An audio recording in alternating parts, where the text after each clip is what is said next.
Ama naming Diyos, Yahuwah. Kami ay nagagalak. Kami ay masaya.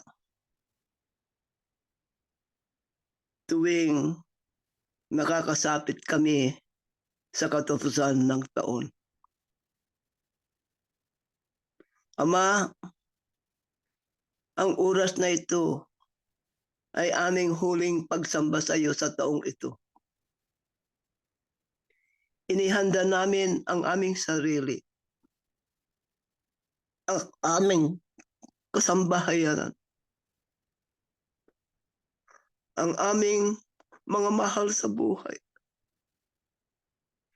na sana sa oras ng pagsambang ito,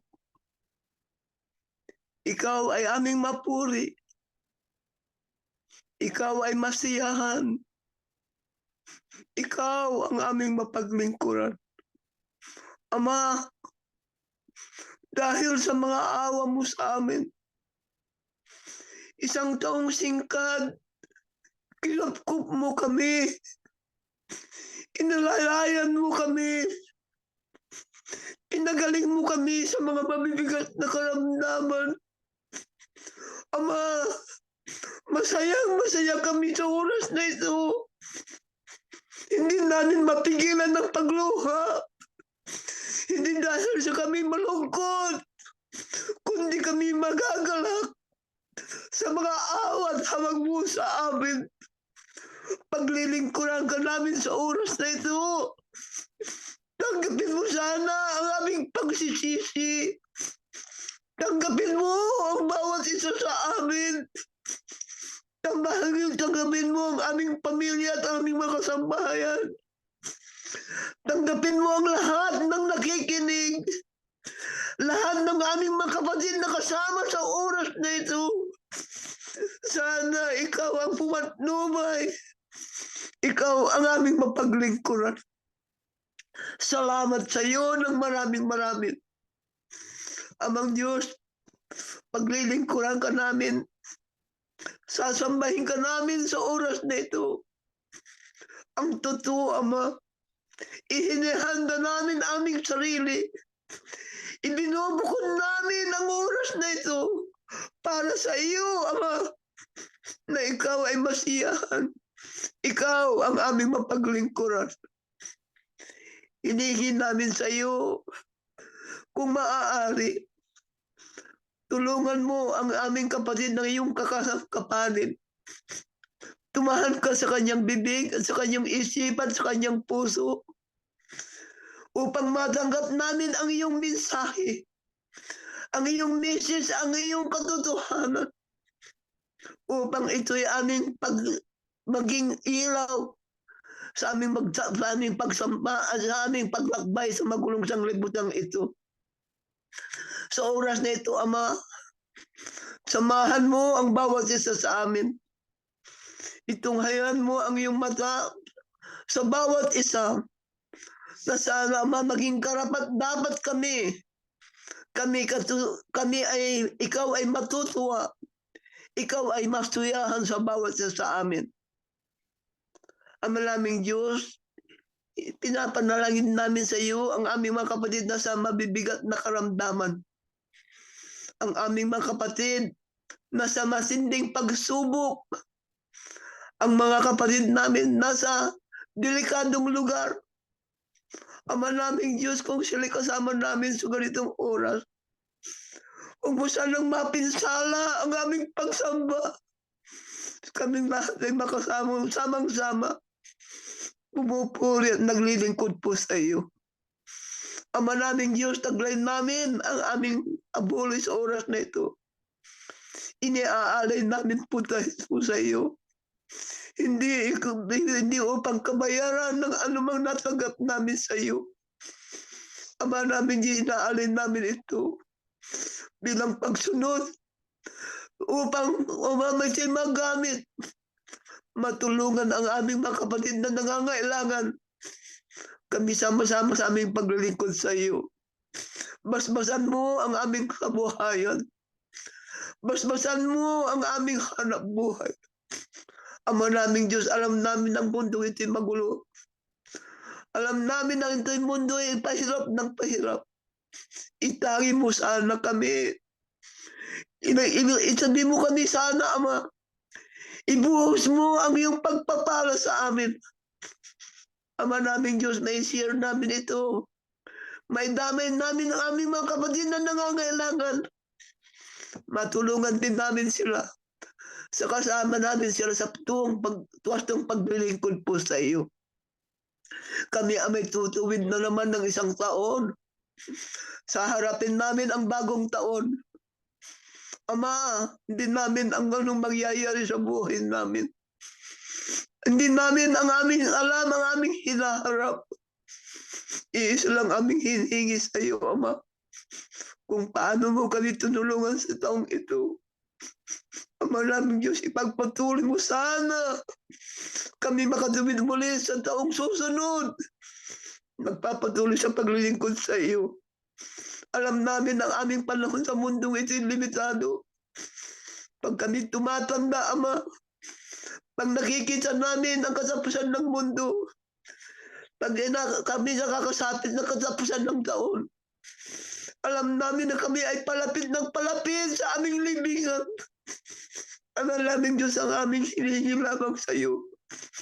Gawin mo kaming tunay na manalamba, tunay na sumusunod sa iyo, hanggang masapit namin ang kaligtasan. Panginoong Hesus, Yahushua, inaantay namin ang iyong pagbalik. Panginoon, kami handa. Kung nakikita namin ang kahirapan at magulo sa sanglibutan, alam namin, Panginoon, na hindi na maglalaon. Ang aming hinihingi lamang sa iyo, Panginoon, huwag mong kalilimutan ang aming pangalan sa aklat ng buhay. At kung maaari at lulubin ng Ama, Panginoon, kami sasalubong sa iyo.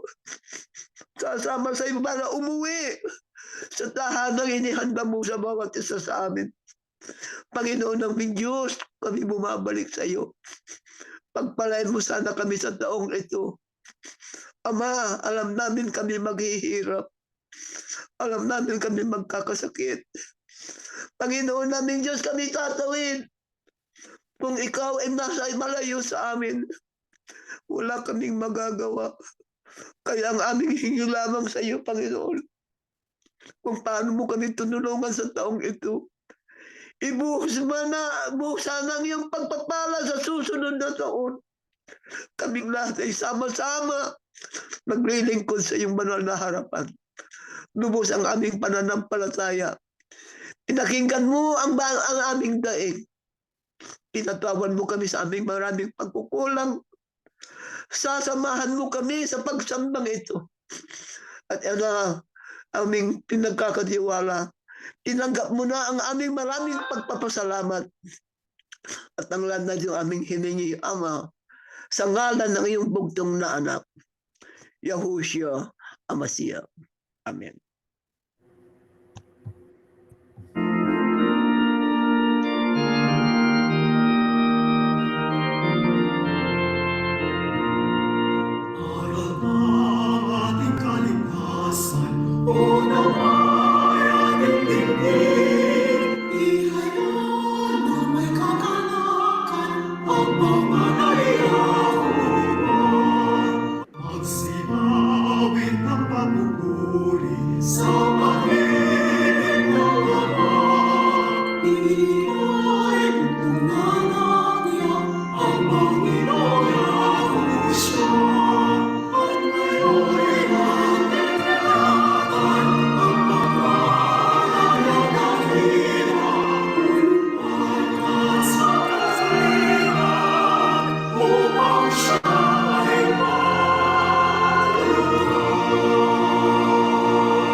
Mga magulang at mga mahal na kapatid,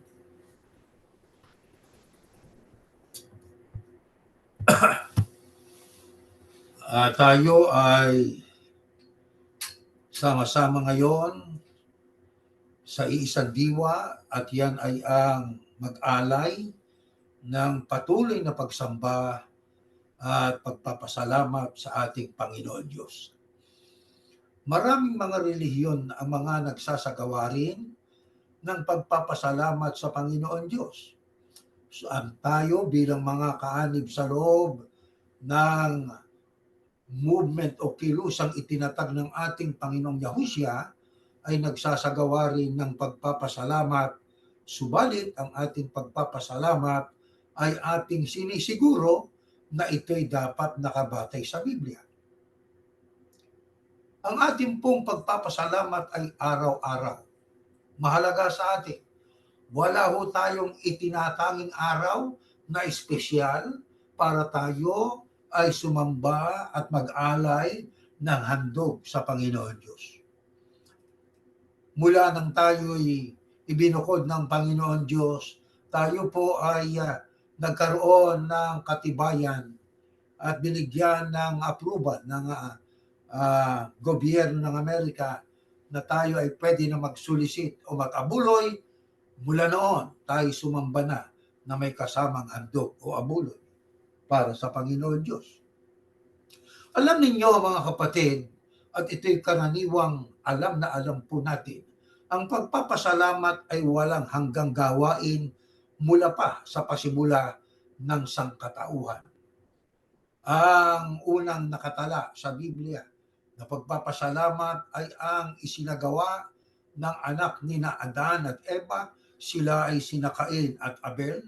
At yan po'y ating mababasa dito po sa aklat ng Henesis. Ganito po nakasulat sa talatang ito.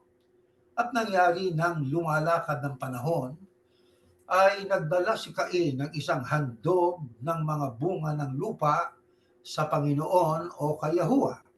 At nagdala rin naman si Abel ng mga panganay ng kanyang kawan at mga taba na mga yaon. At nilingap ng Panginoon o ni Yahuwah si Abel at ang kanyang handog. Diyan po'y ating nabasa ang magkapatid na Cain at Abel. Sila po'y anak ni Adan at Eva, at habang lumalakad ang panahon, nagdala si Cain ng isang handog na mga bunga ng lupa kay Yahuwah, at nagdala rin naman si Abel na kanyang kapatid ng mga panganay ng kanyang kawan at mga taba ng kanyang mga kawan. Subalit ano po ang ating mapapansin sa talatang binasa natin? Kaninong handog ang nilingap ng Panginoon Diyos? Ang handog ni Abel. E paano yung handog ni Cain?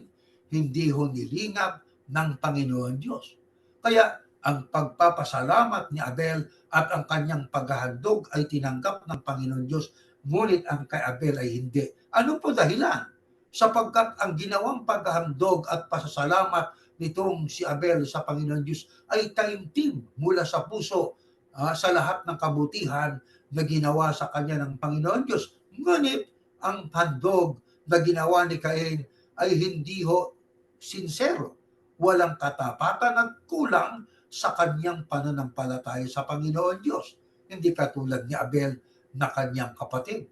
Kaya bilang resulta, ang tinanggap na handog, inuulit natin, at pasasalamat ay ang paghahandog ni Abel, at ang kay Cain ay hindi. Ito hong mga kasaysayan na ito na ating binasa, na kung saan sila ay naghandog sa Panginoon Diyos, ay hindi dahil sa nadala sila ng kanilang ay nakikita sa kanilang mga magulang, kundi ito'y kusang loob na ginawa ng magkapatid. Sa Panginoon Diyos lamang may tinanggap na handog, meron namang hindi tinanggap na handog. Ang pagbibigay o paghaalay ng handog ay mahalaga, mga kapatid. Subalit, ang layunin at pananampalataya ng naghahandog ay mas mahalaga. Tanong, nagpatuloy po ba ang pagpapasalamat na may kalakip na paghahandog sa Diyos pagkatapos ni na Adan at Eva? Pagkatapos ni na Abel at Cain? Basahin natin na nakasulat sa Henesis. Ganito ho nakasulat. At ipinagtayo ni Noe ng isang damba ng Panginoon at kumuha sa lahat ng malinis na hayop at sa lahat ng malinis na ibon at nag-alay ng mga handog na susunugin sa ibabaw ng dampana. At sinamyo ng Panginoon ang masarap na amoy, at nagsabi ang Panginoon sa sarili, hindi ko na muling susumpain ang lupa dahil sa tao, sapagkat ang haka ng puso ng tao ay masama mula sa kanyang pagkabata. Ni hindi ko na muling lilipunin pa ang lahat na nabubuhay na gaya ng aking ginawa. Nagpatuloy ba ang pagpapasalamat at paghahandog sa Diyos pagkatapos ng ginawang paghahandog ni Cain at Abel? Nagpatuloy hanggang sa panahon po ni Noe, katulad ng ating binasa. Anong tagpo po itong ating binasang ito? Ito'y pagkatapos na humupa ang tubig, bunga ng bahang gunaw o dilobyo mundial. Kaya ano ang unang ginawa nitong si Noe nang sila po ay umusad na sa lupa? Ang sabi ho, kumuha sa lahat ng malinis na hayop, lahat ng malinis na ibon, nag-alay ng mga handog na susunugin sa ibabaw ng dambana. Mahalaga ba yon? Opo. Ano po yung ginawa noong itong si Noe kasama ng kanyang mga anak at manugang ay umusad na sa lupa? Yung ginawa nila ay pagpapakita ng malaking utang na loob sa kabutihan ng Panginoon Diyos, sa pagpapala at pag-iingat sa kanila ng Panginoon Diyos. Isipin ninyo, sa matagal na mga taon na sila'y namalagi sa daong, bunga nga ng bahanggunaw, ay iningatan sila ng Panginoon Diyos. Hindi sila pinabayaan ng Panginoon Diyos. Kaya bunga ng kanila pong pagtanaw ng utang na loob, nag-aray sila. Yun ang kauna-unahan nilang ginawa. Naghandog sila ng mga hayop sa Panginoon Diyos. Ano yung tawag doon sa handog na yon? Yung po ang kung tawagin ay handog na susunugin ng burnt offerings. Hayop ang kanilang inihahandog. Ano ang nakapagbibigay lugod sa Diyos? Yung sinunog na handog. Ang usok po nun ay nasasamyo ng Panginoon Diyos at bunga ng kanilang ginawang yon, ang Diyos po ay naluwalhati. Kaya ang sabi ng Diyos ay hindi ko na muling susumpay ng lupa dahil sa tao. Katunayan ay naglagay siya ng rainbow o bahaghari na magpahanggang ngayon sa panahon natin ay nakikita natin sa tuwi-tuwi ang baghari na yung pong baghari, yung po'y palatandaan na ibinigay ng Panginoon Diyos kina Noe nung panahon nila para patunayan ng mundo ay hindi na muling lilipulin ng Diyos sa pamamagitan ng tubig. Pero lilipulin pa rin ito.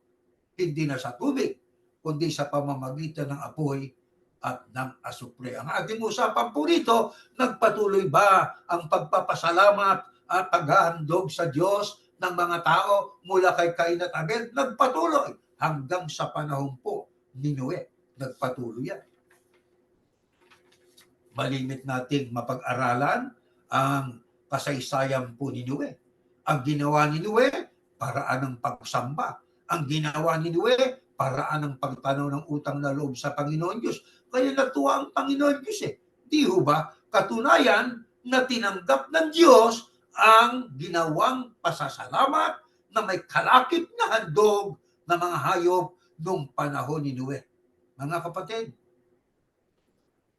mula sa kanilang puso, bunga ng kanilang pagtanaw ng utang na loob ay buong debosyon na kanilang inialay ang kanilang paghahandog sa Panginoon Diyos. Kaya mahalaga ito mga kapatid na ating matutunan, hindi isang bagong bagay ang pagpapasalamat na may kalakip na handog sa Panginoon Diyos. Matagal na po yan, maging sa mga taong delikha ng Panginoon Diyos. Kailan po inumpisahan ng Panginoon Diyos na si Yahuwah ng tao po ay magpasalamat na may kalakip na handog?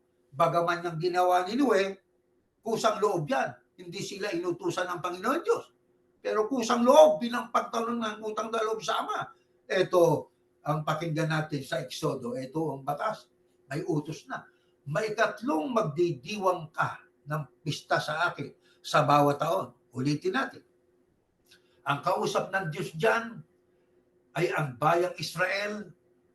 Si Moises ang kanyang ginagamit na kasangkapan dyan. Ang sabi, makaitlong magdidiwang ka ng pista sa akin sa bawat taon. Kaya every year, may 3 magdidiwang sila ng pista para sa Diyos. Ang pista ng tinapay na walang libadura, isa yon, ay iyong ipagdidiwang. Sa Israel yan, tatandaan natin, 7 araw nakakain ka ng tinapay na walang libadura, gaya ng iniutos ko sa iyo sa takdang panahon sa buwan ng Abib, sapagkat niyaong ka umalis sa Ehipto. At walang lalapit sa harap ko na walang dala. Nakita ninyo, sabi ng Diyos, walang lalapit sa harap ko na walang dala. Dapat may dala. Ano yung dala? O edi yung handog. Tuloy natin ang ating pagbasa. At ang pista ng pag-aani, mga unang bunga ng iyong kapagalan na iyong inihasik sa bukid. Pangalawa yun. Kaya ang una, pista ng tinapay na walang libadura. Ipagdiriwang yon. Sunod, pista ng pag-aani ng mga unang bunga ng iyong kapagalan na iyong inyasik sa bukid. Pangalawa yon. At ang pista ng pag-aani, harvest, nakapistahan. Pangatlo na, sa katapusan ng taon. Akmang-akma sa panahon natin, katapusan ng taon, pinakahuling pagsamba natin sa versyong Tagalog. Ngayon, bukas mayroon pong pagsamba sa Ingles. Yun na rin ang pinakahuling pagsamba sa taong ito. Ang sabi diyan, at ang pista ng pag-aani sa katapusan ng taon ng pag-aani mo ng iyong kapagalan sa bukid. Makaitlo sa bawat taon na ang lahat ng iyong mga lalaki ay haharap sa Panginoon Diyos. Ang mga pinakauna ng mga unang bunga ng iyong lupa ay iyong ipapasok sa bahay ng Panginoon mong Diyos. Utos talaga. Hindi pakiusap, kundi yan ay utos ng Diyos. Ang mga pinakauna na mga unang bunga, hindi huling bunga, kundi yung pinakaunang bunga ay ng iyong lupa ay iyong ipapasok sa bahay ng Panginoon Diyos. Huwag mong lulutuin ang batang kambing sa gatas ng kanyang ina. Yan ang ilan sa mga katotohanan nakita natin sa Biblia. Matagal nang nakasulat sa Biblia po yan, pero hindi natin nadidinig po yan doon sa ating pinanggalingan. Pero sa ating nabasa, pansinin ninyo sa versikulo 14, sa bawat taon, every year, 3 beses ang kanilang ipagdiriwang. Ano-ano ho yan? Ang sabi nga po sa Ingles, yan po ay ang Harvest Festival, Festival of the Shelters, at saka yan naman po ay Festival of the Unleavened Bread, yung tinapay na walang libadura. Tuloy pa natin para lalo nating maintindihan sa Deuteronomy. Next slide po. Bago natin labungin. 7 sanglinggo ang iyong bibilangin sa iyo. Mula sa iyong pagpapasimulang isuot ang panggapas sa mga nakatayong trigo, ay magpapasimula kang bumilang ng 7 sanglinggo. At iyong ipagdidiwang ang kapistahan ng mga sanglinggo sa Panginoon mong Diyos na may dulot ng kusang handog ng iyong kamay. Kaya ito ang every year na pasalamat na may kusang handog sa iyong kamay na iyong ibibigay ayon sa ipinagpala sa iyo ng Panginoon Diyos. Kaya ang ibibigay ng Israelita tuwing sila'y magpapasalamat sa Diyos, nagdiriwang ng 3 dahilan. Kaya sila'y nagpapasalamat, may dala sila na handog. Pero ang kanilang ihahandog ay dapat ay ayon sa ipinagpala sa iyo ng Panginoon mong Diyos. Ayon sa pagpapalang ibinigay sa iyo ng Diyos. At ikaw ay magagalak sa harap ng Panginoon Diyos. Ikaw at ang iyong anak na lalaki at babae. At ang iyong aliping lalaki at babae. At ang Levita na nasa loob ng iyong mga pintuang daan. At ang taga-ibang bayan. At ang ulila at ang babaeng bao na nasa gitna mo sa dakong pipili ng Panginoon Diyos na patatahanan ng kanyang pangalan. Kaya yan po ay ating mai-imagine. Ang panahon ng Israel ay inutusan po sila na maghandog sila sa Panginoon Diyos tuwing katapusan ng taon. Ano po yan? Yan po ay ang mga iba't ibang kapistahan. Di ba? Yan nga ang kapistahan ng tinapay na walang libadura, pag-aani, at saka yung Festival of Shelters in the autumn. Ang sabi nga sa Ingles ay every year at these 3 festivals, all your men must come to worship me and they have to bring something. Ano yung something na kanilang dala? Kusang handog ng iyong kamay at ang kanilang paghahandog na yon ay ibabatay sa ipinagpala sa kanila ng Panginoon Diyos. Kaya sa Old Testament po, itinuro talaga ng Diyos sa mga Israelita na sila po ay magsilibra o magdiwang ng pagpapasalamat sa Panginoon Diyos. Isa na nga po dyan yung Harvest Festival. Each year to be done in the place of worship. Yan no? Sa dakong pipili ng Panginoon Diyos ng patatahanan sa kanyang pangalan. Katulad ng ating ginagawang ito pala ay hindi isang bagong bagay na tayo ay nagpapasalamat at may dala tayong handog. Sa atin lang po, walang espesyal na araw na kung saan magpapanata daw sila ng paluhod ng isang buwan o kaya isang linggo. Wala tayo niyan sapagkat ang ating pagpapasalamat araw-araw at ang ating pagpapasalamat na may kalakip na handog tuwing tayo ay nagkakatipon o sumasamba katulad ng mga Israelita.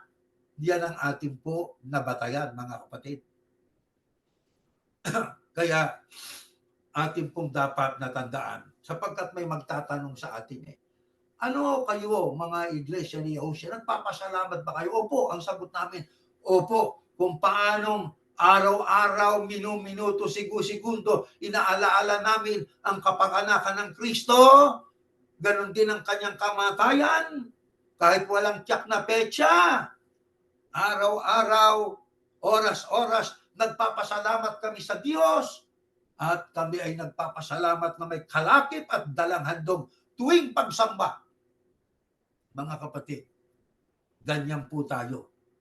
Patay sa ating pong kaya at pagpapalang ibinibigay sa atin ng Diyos. Katulad nga ng ipinanalangin ng ating kapatid kanina para ating ma-express ang ating utang na loob. Tayo ay lumuluha, hindi sapagkat malungkot, kundi tayo lumuluha sa sobrang galak, sa sobrang tuwa dahil sa pag-iingat ng Diyos sa atin sa loob ng isang taong singkang. Dumaan tayo sa sakit, dumaan tayo sa pagsubok, COVID-19, kung ano-ano pa nga, hanggang ngayon umiiral, nabibiktima din tayo. Pero sa tulong at awa ng Diyos, sapagkat mayroong pa siyang ipinapagawa sa atin, narito tayo sama-sama, ilang kapatid natin at ilang panauhin natin kasama sa pagsamba ngayon sa Panginoon Diyos. Masaya ba tayo o hindi? Masaya. Alam ninyo, ang Thanksgiving Day sa Amerika na isinagawa noong Nobyembre 23, 2023, ito po'y araw na espesyal na pagpapasalamat. Dapat kasama tayo din doon, mga kapatid. Bakit? Tayo po'y American citizen Di ba? Alam nyo, sabi nga, Thanksgiving Day is different from the thanks that we give to God each day in our prayers. It is different in this way. It is a giving of thanks, especially for the year's harvest. Nag-ani, di ba? Tulad ng Israelita. Yan din ang batayan ng mga Amerikano sa kanilang Thanksgiving Day. Thanksgiving Day in America is also called a harvest festival and a festival of harvest. God commanded such a Thanksgiving and harvest festival to be observed by the Jewish people. Each year during the Old Testament time of history, since this country, America, was founded on Judeo-Christian values, the pilgrims celebrated the same.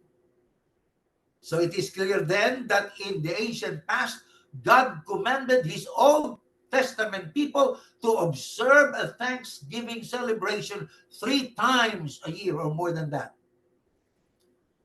Kaya mga kapatid, puntahan naman natin ang panahon natin. Messianic dispensation of time. Messianic era. Sa ating panahon, mga kapatid, bilang tagasunod ng ating Panginoong Yahushua, paano ho natin ibibigay sa Diyos, iukol sa Diyos ang ating pasasalamat na may handog? Pakinggan natin sa Philippians. Ito nakasulat. Huwag kayong mga balisa sa anumang bagay. Number 1 yan, mga kapatid. Bago natin puntahan yung mga ibang talatang yan. Huwag tayong mababalisa sapagkat ang iba'y balisang-balisa na, pahirap talaga ng pahirap ang buhay. Nakasulat naman sa Biblia yan. Kaya bilang mga Yahusyano, tandaan natin, huwag na tayong mababalisa. Alam na natin magaganap yan. Darating ang panahon, ang pera wala ng halaga. Bakit? Wala ka nang mabibili. Darating yan. Maghihirap kasi, magtagutom na sa Biblia yan. Nakasulat na eh. Kaya matutupad talaga yan. Kaya ang sabi sa atin, huwag kayong mga balisa sa anumang bagay. Imbis na mabalisa, anong dapat gawin? Kundi sa lahat ng mga bagay, in everything, sa pamamagitan ng panalangin, sa pamamagitan ng ating prayer, at daing na may pagpapasalamat, tandaan natin, ay ipakilala nyo ang inyong mga kahilingan sa Diyos. Kaya sa gitna ng magulo at ang mundong ito ay pasama ng pasama, ang tao ay balisang-balisa dahil sa talagang tagutom, salot, sakit at iba't iba pang mga gaya ng lindol na nangyari na naman sa Turkey at iba't ibang panig ng mundo. Sa kabila niyan, bilang Yahusyano, manalangin tayo, dumaing tayo na may pagpapasalamat, ipaalam natin sa Diyos at ang ating kahilingan. Hindi ba kapatid, alam na ng Diyos ang ating kailangan sapagkat siya'y all-knowing, omnisciente? Siyempre, pero ang sabi ng Biblia, kumatok at ikay bubuksan. Tumawag at ikay didinggin. Nasa tao ang gawa, nasa Diyos ang awa. Anong gawang dapat gawin ng tao? Lalo na pag Yahusyano, ang ipakilala sa Ama, ang ating kahilingan na may pagpapasalamat. Kaya ang panalangin mahalaga. Ano pa sabi sa Kolosas? Manatili kayong palagi sa pananalangin na kayo mga kuyak na may pagpapasalamat. Yan ay panahon na ng ating Panginoong Yahushua. Panahon na ng ating Panginoong Yahushua HaMashiach. Panahon na natin yan.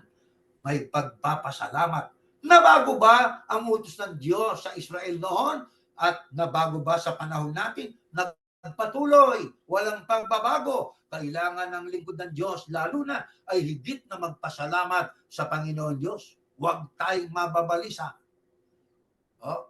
Manatiling kayong palagi sa pananalangin sa Panginoon Diyos. Yan ang dapat nating pakatandaan. Yan ang dapat makita sa atin ng Panginoon Diyos. Anong sabi sa pagtuturo ng Biblia tungkol diyan sa pagpapasalamat? Meron pong kwento na nakasulat sa Biblia. Ganito pong ating mababasa.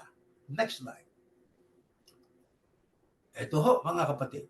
At nangyari, na samantalang sila'y napapatungo sa Jerusalem, na siya'y nagdaraan sa mga hangganan ng Samaria at Galilea. At sa pagpasok niya sa isang nayon, ay sinalubong siya ng 10 lalaking ketungin at nagsitigil sa malayo. Ito yung ating Panginoong Yahushua. Naglalakbay. Di ba? Napadaan sa hangganan ng Samaria at Galilea. Pagpasok niya sa isang nayon, may sumalubong sa kanya. 10 lalaking may ketong. Anong nangyari? Tuloy natin. At sila ay nagsisigaw na nagsisipagsabi, Yahushua, Guro, maawa ka sa amin.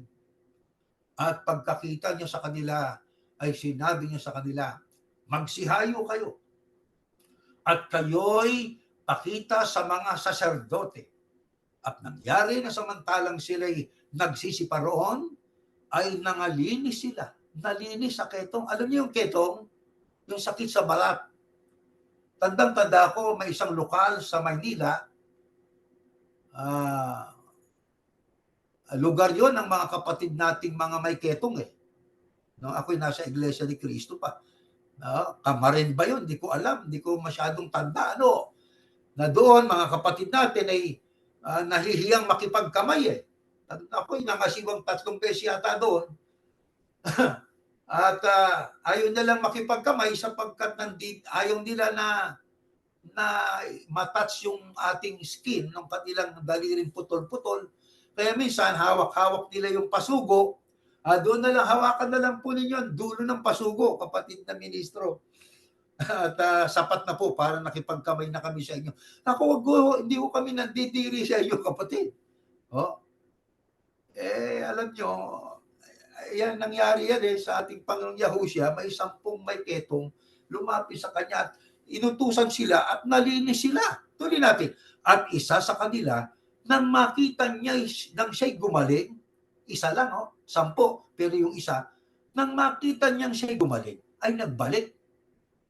At niluluwalhati ang Diyos ng malakas na tinig. At siya'y nagpatira pa sa kanyang paanan na nagpapasalamat sa kanya. At siya'y isang Samaritano. At pagsagot ni Yahushua ay nagsabi, hindi ba 10 ang nagsilinis?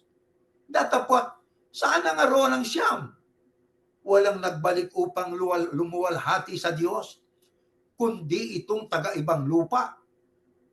At sinabi niya sa kanya, magtindig ka at yumaong ka sa iyong lakad, pinagaling ka ng iyong pananampalataya.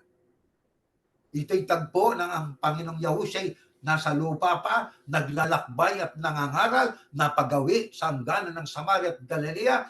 May isang nayon, 10 lalaking may ketong lumapit sa kanya at humingi ng tulong, sila'y mapagaling at sila ay inutusan. Sumunod naman, ano naging resulta? Nalinis sila. Pero out of 10, ilan ang bumalik? Isa lang. Bakit bumalik? May layunin ba? Meron. Ano layunin niya? Upang luwalhati ng Diyos. O di bang Kristo ang nagpagaling sa kanila? Diyos ba si Kristo diyan? Aba, hindi.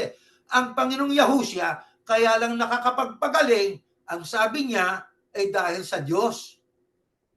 Ganang kanya, ang sabi niya, wala akong magagawa sa ganang aking sarili. Huwag nating ipagkamali na yan, talatang yan ay nagtuturong si Kristo Diyos. Hindi ho. Ang dapat po nilang luwalhatiin diyan, ang sabi ay ang Diyos na nagpagaling sa kanila, si Yahuwah, hindi si Yahushua. Ang sabi ng Panginoong Yahushua, bali ba itong isang nagbalik at nagpasalamat sa Diyos, taga-ibang lupa pa, taga-ibang bayan. Ano yan? Isang Samaritano. Sa makatwid, yung siyam kababayan ng ating Panginoong Yahushua. Mga kahudyo niya. Di ba? Jews. Pero hindi natutong magbalik para pasalamatan ng Diyos. Itong taga-ibang lupang Samaritano ang siyang nagbalik at nagpasalamat sa Panginoon Diyos. At ang sabi ng ating Panginoong Yahushua sa kanya ay, yumaong ka, magtindig ka, yumaong ka sa iyong lakad, pinagaling ka ng iyong pananampalataya. Kaya may mga tao na nakakalimot sa Diyos. Yan ang moral lesson dyan. Sa dami ng ginawa sa atin ng Diyos, hindi lang tayo pinagaling sa karamdaman, binigay ang kailangan natin, pati yung hindi natin hinihingi, nalalampasan natin ang problema, naisusuot natin ang ibig nating maisuot, nabibili natin ang ating ibig na mabili. Lahat ng yan, mga kapatid, nakalimutan yan ng iba. Parang katulad ng siyam, nakalimutan ang ginawa sa kanila ng Diyos sa pamamagitan ng ating Panginoong Yahushua. Kaya tayo bilang mga Yahushano ay tayo ay palagi nang sumasamba hanggang sa huling bahagi ng taong ito. Tayo sumasamba, nagpapasalamat at kitang-kita ng Diyos sa atin kung gaano natin pinahahalagahan ang ating pagpapasalamat sa Kanya. Mga mahal na kapatid, dapat lagi nating tandaan ang tayo maging mapagpasalamat sa Diyos dahil sa kanyang pag-iingat, sa kanyang pagliligtas at sa lahat ng kanyang mga binigay na mga biyaya sa atin. Mga kapatid,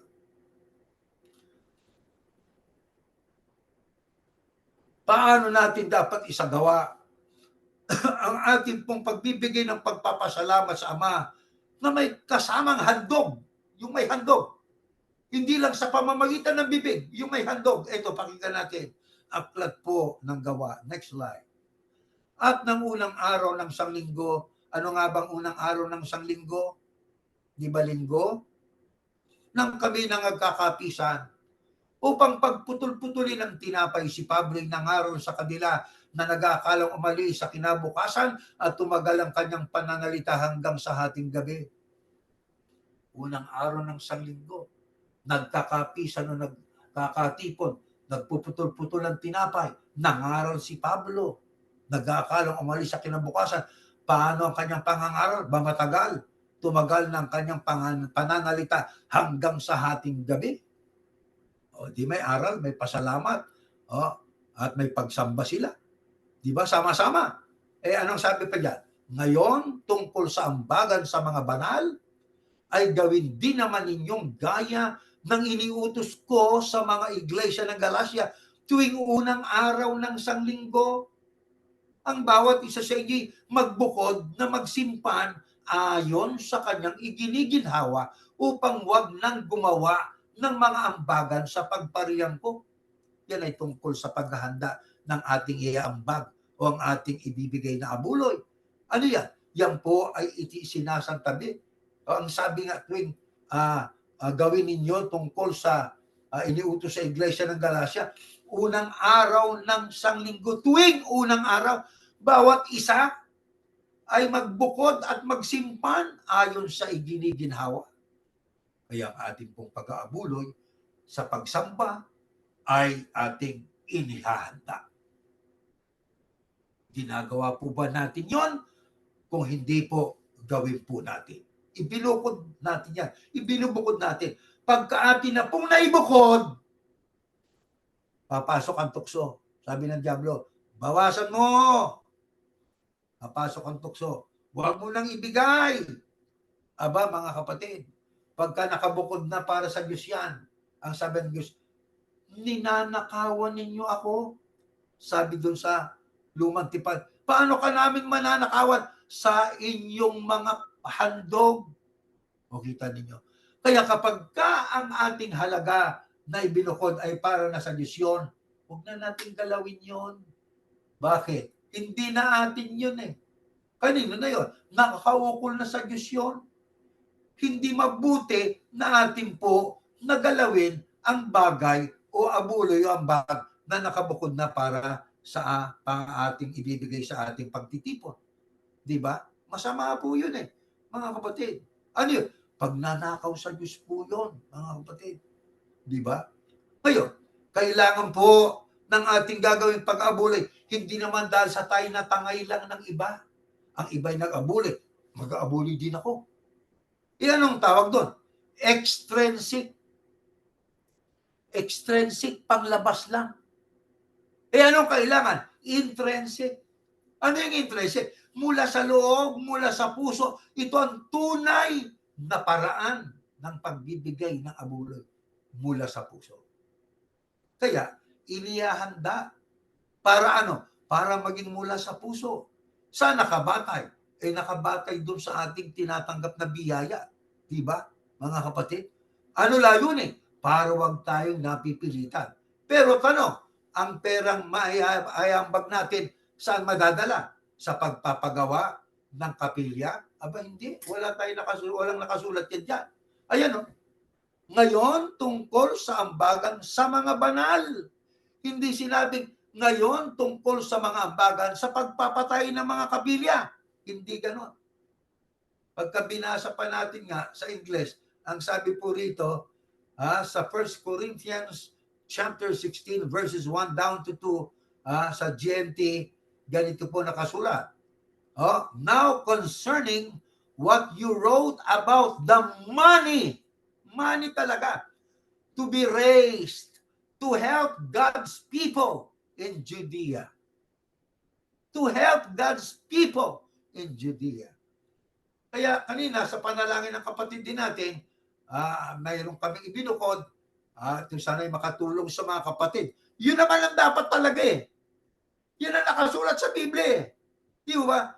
Concerning what you wrote about the money to be raised to help God's people in Judea. Hindi sa pagpapatayo ng kapilya. Hindi, diyan nila isiningit yung pagpapatayo ng kapilya. Ano layunin nila sa pagpapatayo ng kapilya? Para tuloy-tuloy ang pera. O di ba? ang sabi nga ng Diyos sa Aklat ng Gawa sa Kapitulo 7, anong klaseng bahay ang ipagagawa niyo sa akin? Di ba? Siguro, tandaan niyo pa mga kapatid yung ating pinag-aralan sa ating Bible study, di ba? Sabi ng Panginoon Diyos nga pag binasa po natin doon sa Aklat ng mga Gawa, ang sabi ng Panginoon Diyos maliwanag doon di ba? Na ang sabi niya ay ang langit ang aking trono at ang lupa ang tungtungan ng aking mga paa. Kaya anong uring ng bahay ang gagawin niyo para sa akin? Sa ambang lugar na aking mapagpapahingahan. Hindi ba takong gumawa ng lahat ng bagay? Yan ang question ng Diyos sa tao. Doon yung ibig, kunyari, ang mag-abuli para sa kapila. Ang nakasulat para sa mga banal, para to raise money to help the God's people in Judea. Ang mga miyembro tutulungan. Patayo ka ng patayo. Sabi ng Diyos, anong klaseng bahay ang ipagagawa mo sa akin? Natatahanan ko. Patayo ka ng patayo. Hindi nilabag mo ang pagkalooban ng Diyos. Di ba? Bakit? Tuloy-tuloy yan hanggang sa yun. Hindi lang kapila na ipagawa. Ang naipagawa, negosyo na. Nagpagawa na ng hospital. Galing sa abulo yun. Diverted na. Sabi nga, diverted na yung fund. Ibig sabihin, diverted na yung fund, napunta na sa, hindi na doon sa kanyang kaukulan. Kaya alam niyo mayroon ditong isang Bible scholar, ang pangalan ay Christopher Nowak, former seminarian, 2012 to 2019. Ang sabi niya, if money is collected for a specific purpose, using it for any other purpose, without the consent of the donor, constitutes a form of fraud, pandaraya. Kapag kang pera na nakolekta sa abuloy, ang purpose ay para ibigay sa isang gawain, pero iniukol sa iba, hindi iniukol doon sa dapat na pag-ukulan, na walang alam yung nagbigay o donor, yung nagsipag-abuloy, ito po ay isang uri ng pandaraya.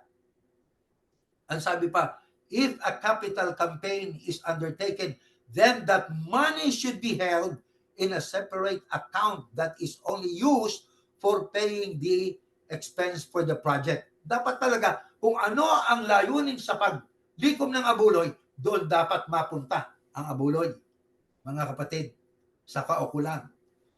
Yung ibang mga lokal, maghandugan na ganito. Pag na-reach nyo ang halagang yan, ipagagawa, ipare-repair niya kapilya nyo.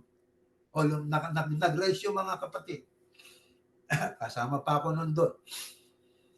Bakit hindi pinagawa pa? Akala ko ba nakapag-raise na nga? Lumipas sa mga buwan at taon. Mag-raise uli para din doon. Sana punta yung halagang ni-raise noon para doon. Ba't ka nangangampanya uli? Bay, nakailang gano'n yata, 3 beses yata, bago na ipagawa. Ano yan? Fraud. Pandaraya. Hindi maganda ho yan. Alam ba ninyo mga kapatid, hindi naman katakataka ho yan Kapagkat sa Biblia man ay nakasulat ang ganito. Basahin ninyo sa 2 Pedro 2:3, ang sabi roon, dahil sa kasakiman nila, lilinlangin nila kayo sa pamamagitan ng matatamis na salita para kwartahan kayo. Matagal nang nakahandang hatol sa kanila at malapit na silang lipulin. Hindi natin salita ito. Hindi natin aral ito. Salita ng Diyos yan. At ang binasa ko kanina ay referensya sa isang pastor. Nang sabi pa nga niya, kung babasahin natin, kapag kang isang pastor ay yumaman, wala naman siyang ibang hanap buhay, may fraud na nangyayari. Pero kung ang isang pastor ay yumaman, bukod sa siya'y nangangasiwa sa kanyang kongregasyon, meron pa siyang negosyo, meron pa siyang wikang hanap buhay na iba, hindi naman masama yun, sapagkat si Pablo ay nangangaral na, naging tent maker pa, tagagawa ng tolda. Pero kung yumaman yung pastor na yon, wala naman siya trabaho, galing sa Abuloy, nagkaroon ng aeroplano, kung ano-ano pa, karoon pa siya ng swimming pool na Olympic size, hindi naman yata marunong lumangoy, ayaw ko lang, bakit ganon? Pagka ganyan, nagpakasasa. Natupad sa kanya. Ang nakasulat na binasa natin, Ikalawang Pedro 2 at 3, pinukwartahan lang kayo. Pero ano sabi ng Diyos? Nakahanda na ang parusa para sa taong yan. Kaya mga mahal na kapatid, bakit sa atin bilang mga iglesia ni Yahushua, ang ating ginagawang pag-aabuloy ay mahalaga sapagkat nakabatay sa Biblia. Sa inyo ba wala ng kapilya? Alam niyo, ang tanong ko ito, nang lipulin ng Romano ang ikalawang templo noong 70 Anno Domini o taon ng Panginoon, nag-utos pa ba ang ating Panginoong Yahushua o ang mga apostol, hoy, pagawa tayo ng templo, winasak, kailangan magpagawa tayo ng templo. Ganun ba yon? Alam nyo, pagka ating binasa po ang aklat po ng Efeso, mababasa natin ang ganito. Ayan, sa Efeso 2:19, this is not included in our slide po, 19:22. Kaya nga, hindi na kayo mga taga-ibang lupa. Ang kausap nito ng Kristo o ng Apostol Pablo ay ang mga tagasunod ni Yahushua at mga manglalakbay, kundi kayo'y mga kababayan na kasama ng mga banal at sambahayan ng Diyos. Mga mananampalataya ito, tandaan natin, na mga itinatayo. Hindi mayroon palang itinatayo, ministro. At patapusin niyo ako. Na mga itinatayo sa ibabaw ng kinasasaligan ng mga apostol at ng mga propeta, na ang Kristo Jesus din ang pangulong bato sa panulok, na sa kanya'y ang buong gusali na nakalapat na mabuti ay lumalago upang maging isang templong banal sa Panginoon, na sa kanya'y itinayo naman kayo upang maging tahanan ng Diyos sa Espiritu. Bakit hindi na tayo nagpapagawa ng kapilya? Sapagkat kayo ng templo na nakatayo sa ibabaw ng bato. Sino yung kayo? Ang sabi nito ni Pablo, kaya nga hindi na kayo mga taga-ibang lupa. Kayo'y mga kababayan at kasama ng mga banal. Sino ito? Ito po ang mga tunay na followers ng ating Panginoong Yahushua. Sila na ang templo. Ito na ang templo. O diba, mga kapatid? Ito na ang templo. Kaya sana, yan pong mga katotohanan yan ay ating pong matandaan. Hindi lang sapat na ating matandaan, kailangan pong ating sampalatayanan. Kaya pagka ating pa pong binasa ang ibang mga talata pa ng Biblia, marami tayong mababasa na ang sabi nga roon ay linisin ninyo ang inyong sarili. At mamaya, mayroon pa tayong mababasa. Ngayon, ang ating tanong ay ito, mga kapatid. Bakit walang special na araw sa atin? Special worship service, special envelope, special offering. Walang special sa atin. Lahat ng araw. Bakit kaya? Ito, pakinggan po natin. Anyway, let me read this to you sa aklat ng Roma. Next slide po. 14:5. Ito nakasulat May nagpapahalaga sa isang araw nang higit kaysa ibang mga araw. Mayroong ganyang mga tao. May naniniwala namang pare-pareho ang lahat ng araw. Diyan tayo, diyan ang ating paniniwala. Lahat ng araw pare-pareho, walang espesyal. Lahat ng araw, espesyal ang pagsamba natin sa Diyos. Siguro, kaya lang ginagawang espesyal para espesyal yung laman ng sobre. Ang sabi ni Pedro, kinukwartahan lang kayo. Tama nga naman yun. Matutupad yun hindi pwedeng hindi matupad yun. Tuloy natin. May naniniwala namang pare-pareho lahat ng araw. Dapat yakin ng bawat isa na tama ang kanyang pasya tungkol sa bagay na ito. Ba, dapat natin tiyakin kung tama ang ating pasya yan. Ngunit ikaw, bakit mo hinahatulan ng iyong kapatid? At ikaw naman, bakit mo hinahamak ang iyong kapatid? Tayong lahat ay haharap sa hukuman ng Diyos. Kaya, pananagutan natin sa Diyos ang mga bagay na ating ginagawa.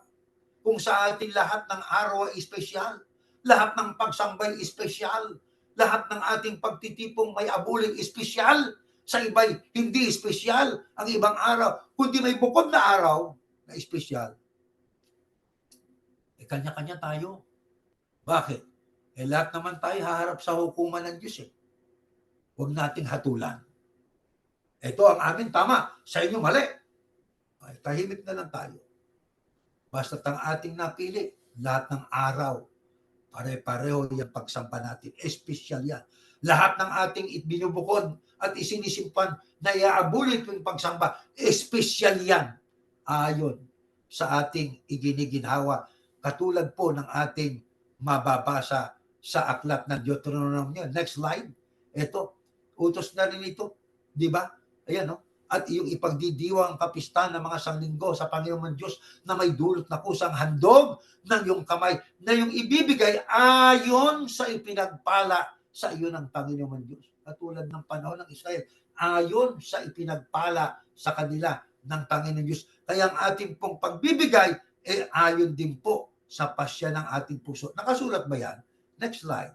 2 Korinto 9. Tatapuan, sinasabi ko, ang naghahasik ng bahagyana ay mag-aani namang bahagyana. At ang naghahasik na sagana ay mag-aani namang sagana. Mga kapatid, hindi ko salita yan. Biblia po yan. Magbigay ang bawat isa ayon sa ipinasya ng kanyang puso. Kahawig doon sa binasa nating aklat ng Deuteronomy. Ayon sa ipinagpala sa iyo. Huwag mabigat sa loob o dahil sa kailangan, sapagkat iniibig ng Diyos ang nagbibigay ng masaya at maaaring gawin ng Diyos ng lahat ng biyaya ay magsisagana sa inyo upang kayo na mayroong laging buong kaya sa lahat ay magsipanagana sa bawat mabuting gawa. Gaya ng nasusulat, siyang nagsabog, siyang nagbigay sa mga dukha at ang kanyang katwiray nananatili magpakailanman. Kaya, mga kapatid, may utos ba sa atin kung paano tayo maghandog? Mayroon.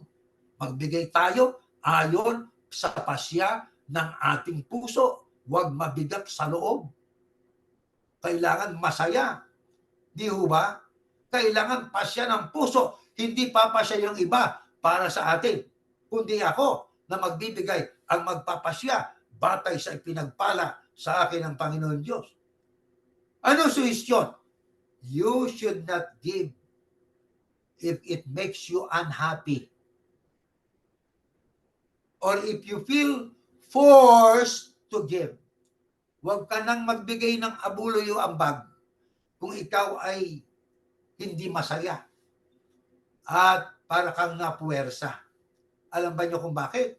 Ang sabi sa unang Samuel 15:22 sa letra ba, ang sabi, ang pagsunod sa Panginoon ay mas mabuti kaysa mga handog. Naghandog ka, hindi ka naman masaya, hindi ka sumunod sa Diyos. Naghandog ka, ikaw na may nagdaramdam, at ikaw naman ang sabi nga ay naghandog na parang nanghihinayang, huwag ka nang maghandog. Bakit? Mas mahalaga ang pagsunod kaysa handog. Kaya dito sa iglesia ng Yahusya, ang handog ay mahalaga, pero ang mas mahalaga, yung pagsunod. Ito yung templo. Templo, sumunod ka para manahan ng Diyos. Templo, magbagong buhay ka para manahan sa iyo ang Diyos. Ano katunayan mas mahalaga na itong templong ito ang ating pong dapat na pasunurin sa utos ng Diyos. Ang handog mahalaga, tandaan natin, pero kung maghandog ka't galit ka, kung maghandog ka't nanghihinayang ka, huwag na maghandog. Bakit? Mas mahalagang pagsunod kaysa handog. Ano sabi ni Pablo kaugnay nito? Eto, pakinggan natin. Sa aklat po ng Roma 6, ganito nakasulat. At huwag din naman ninyong ihandog ang inyong mga sangkap. Ayan, handog na naman. Pero sangkap na katawan na ito. Sa kasalanan na pinakakasangkapan ng kalikuan, ayaw ng Diyos noon. Na ito ang ating sarili ay ating ihandog sangkap ng kasalanan na pinakasangkapan ng kalikuan, kundi handog ninyong inyong sarili sa Diyos na tulad ng nangabuhay sa mga patay, at ang inyong mga sangkap na pinakakasangkapan ng katwiran ng Diyos, sapagat ang kasalanan ay hindi makapaghahari sa inyo, sapagkat wala kayo sa ilalim ng kautusan, kundi sa ilalim ng biyaya. Anong pinakamahalagang handog? Ito. Bakit? Ito ang templo. Ano layunin ng templo? Mag-alay ng pagpupuri sa Diyos, para ang Diyos ay ating pasalamatan, para ang Diyos ay ating po na bigyan ng karangalan at kapurihan. At ang Diyos ay mananahan sa templong ito. Kung itong templong ito ay lumalayo sa kasalanan, kung ang templong ito ay hindi nagpapakasangkapan sa paggawa ng kasamaan, kaya mahalaga na tayo ay nagbabagong buhay. Mahalaga na tayo po sa ating paglilingkod ay sumusunod sa Panginoon Diyos. Napaka-istrikto ng Diyos, mga kapatid. Isipin yung utos niya maghandog, pero ang utos na yon may kalakip na dapat nating isaalang-alang. Masaya ba tayo? May kagalakan ba tayo sa puso natin, sa pag-aambag natin? Kung walang ganon, hindi tatanggapin ng Diyos ang handog natin. Mga mahal na kapatid, panahon na para tayo po ay dapat na matuto sa tuwing tayo ay sumasamba. Nag-aalay ng pasasalamat sa Ama, nag-aalay ng handog sa Diyos. Sana ito'y maabot natin. Kung hindi pa natin naabot noong mga nakaraang mga taon, panahon na po ito para ating ganap na maintindihan, para itong natitirang panahon ng buhay natin, ang ating magagawa, mga kapatid, yung bagay na nakatutuwa sa Diyos, yung bagay na nakalulugod sa Ama, sapagkat sa bilyon-bilyon na tao sa mundo, ang mga pinili niya, ang siyang kanyang hinihintay na mag-aalay ng tamang pasasalamat, ng tamang paraan ng paghahandog. Mga kapatid, ang ating pagpapasalamat sa Diyos ay walang hanggan. Hanggat may buhay tayo, hanggat may lakas tayo, gagapang natin ang ating ginagawang pasasalamat, ang ginagawang paghahandog sa Diyos. Ano ang layunin? Para makatulong ang ating ambag, makarating ang Ebanghelyo sa lahat ng mga tao sa mundo. Kaya dyan sa ating mga reminders, sa unang Timoteo, ipinapanalangin natin ang lahat ng tao sa sanglibutan. Pati ang mga pinuno, itong ating ginagawa na pamamahayag at pagsamba at Bible study ginagamit itong ating modernong teknolohiya, ay makararating yan sa iba't ibang sulok ng mundo. Apagat ang ibig ng Diyos ay makarating ang Ebanghelyo para maunawaan ng mga tao. At yung ambag-abuli natin ay makatulong din hindi lang sa sentidong may palaganap ang Ebanghelyo, kundi pati na sa mga kapatid na tunay na nangangailangan, sa mga kapatid na tunay na nangangailangan ng tulong at saklolo sa atin.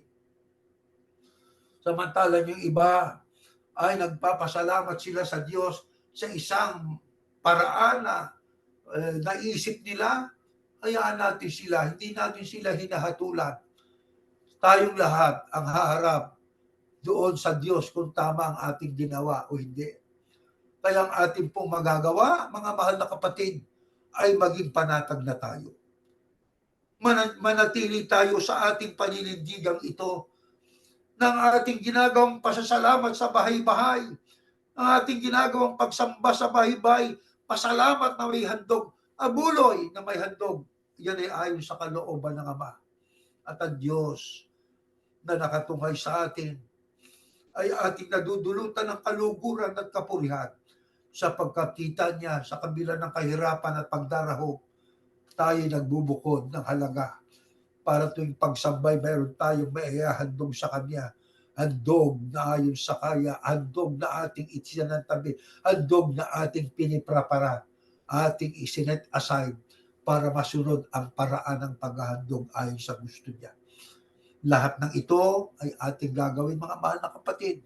At tayo ay patuloy at walang sawang nagpapasalamat sa Ama, sapagkat itong katawan natin, tayo mismo sa ating mga sarili ang siyang buhay na saksi. Sa 1 taon halos na tayo itinawid ng Ama sa lahat ng ating pinagdaanan. Ang iba nating mga kapatid, pinagpahinga ng Diyos, pero alam natin, natutulog lang sila. Darating ang panahon, makakasama sila sa unang bubuhay maguli. At kung tayo mapapala rin na makakasama sa araw ng rapture, na tayo buhay, babaguhin na lamang ang ating katawang ito. Muli nating makikita ang ating ina, ang ating ama, ang ating mga mahal sa buhay sa pagsalubong kay Yahushua sa alabaap. Ano man ang ating mga suliranin, gaano makabigat yan, nalampasan natin dahil sa Diyos. Salamat. Salamat kay Yahuwah. Tumayo kayo, yan ang ating pong ipapasalamat. Yahuwah, Ama, salamat po ng marami sa iyo. Ang aming sarili, itong aming sarili ang buhay na saksi kung paano gumawa ang kamay mo na hindi namin nakikita. Kung paano mo kami sinaklolohan. Kung paano mo kami tinulungan. Nakaraos kami. Halos mag-iisang taon na naman. Hindi namin namamalayan. Napakabilis na takbo ng panahon. Bagamat naghirap kami, nagkasakit kami, nagkaroon kami ng mga problema, halos hindi na namin maisip kung ano dapat namin gawing desisyon. Pero nang kami lumuhod, tinaglawan mo ang aming isipan. Pinaliwanagan mo kami kung ano dapat namin gawin. Kaya Panginoon, salamat. Salamat po. Salamat, Yahuwah. Wala na kami ibang masasabi, kundi ang luwalhatiin ka, ang pasalamatan ka. Oh, Panginoon, buhay ka. Ikaw ang Diyos ng Iglesia ni Yahushua. Ikaw ang Diyos namin na hindi po kailanman magpapabaya, lalo na sa panahon ito. Aba, pakihatid mo na po kami. Pakihatid mo po kami sa aming kaligtasan. Pagindapatin mo kami na magkaroon ng pusong maawain. Patuloy na ipalaganap ang iyong mga aral. Akay ng pag-ibig at pananampalataya. Patuloy kami na tumulong sa aming po mga gawain upang marami pang tao ang makapagbalik loob at sa iyo makapag-alay ng pasasalamat. Purihin ka, Ama. Salamat po ng marami, Ama. At patuloy mo kami gagabayan sa pagpasok namin sa panibagong taon. Ang mga may sakit hanggang ngayon, ang iba ay halos wala ng lunas. Ayon po sa mga doktor, ngunit aming hinihiling sa iyo, sa bisa ng iyong kapangyarihan, Ama, hipuin mo po ang kanilang mga karamdaman. Pagalingin mo pa po kami upang kami, Amay, mabuhay pa at makapaglingkod pa po sa iyo. Ang kapayapaan sana'y mamalagi lahat ang mga bansang may digmaan sana'y magkaroon pa ng kapayapaan upang ang ebanghelyo ay patuloy pang marinig ng sangkatauhan. Hinihiling namin ito sa pag-asang tinanggap mo na po sa ngalan ng iyong anak, Panginoong Yahushua Habasiak. Amen.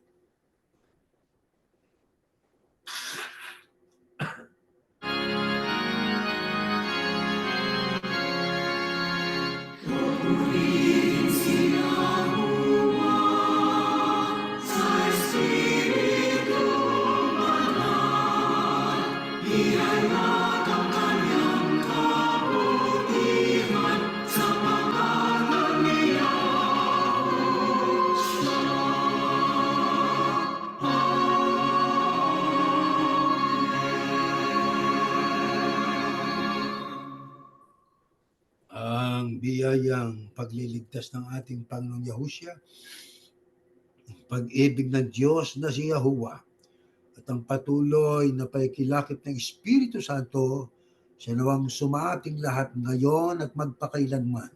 Amen. Meron tayong mga tagubilin, mga mahal na kapatid. Ayan po, Happy New Year po sa lahat. Please join us at 11:45 p.m. Eastern Time. Oras po yan dito sa amin sa Florida, no? Alas 11:45 ng gabi. At or New York time for a meet and greet. Para tayo po ay magpanagpo at magbatian kahit on the air. Our chance to wish each other a Happy New Year. It will be on Zoom channel.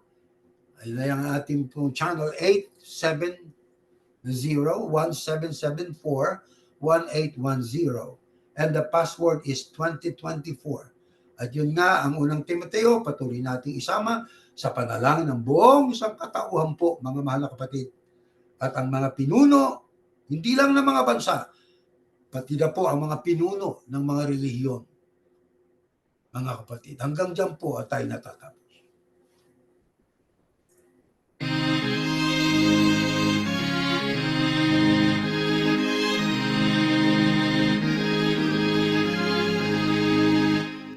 Sa puso natin ang aral ng Diyos Yahuwah at maging matatag.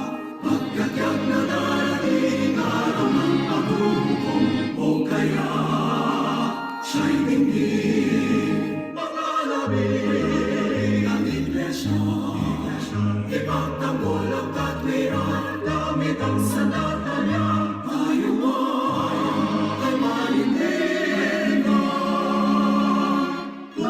sa tingnan.